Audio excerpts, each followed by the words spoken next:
Welcome to Biblical Christian Content, where we like to keep the content biblical. Let's go. Jesus was a man of prayer. He showed it in every aspect of his life. And he goes on, Jesus taught on prayer. He taught prayer. The scriptures are so filled with the teachings of Jesus Christ on prayer that there's just nothing we can do with that tonight. There's two passages that I want to point out, and they're both found in Luke 18. In verse 1, he says, "Now he was telling them a parable to show that at all times they ought to pray and not lose heart." That's the teaching of Jesus Christ. Right there. If you want to sum up everything he taught about prayer, we ought to pray at all times. Let me tell you something, young man. There is no way you can learn to practice the presence of God if you do not spend much time in secret prayer.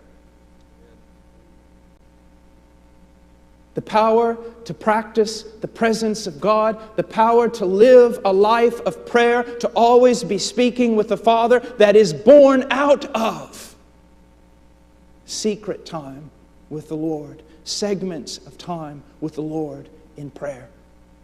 And he said we ought to be praying always and not to lose heart. The initiating of prayer is never a problem. Do you realize that?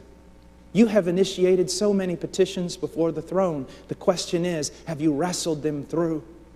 It is so easy to initiate prayer, but to persevere in that praying. So he said we ought to pray, and we shouldn't lose heart, because losing heart is the very end of all praying. And then he says in 18:8, what I consider to be one of the saddest verses in the entire Bible. And it is this, in 18:8, "I tell you that he will bring about justice for them quickly.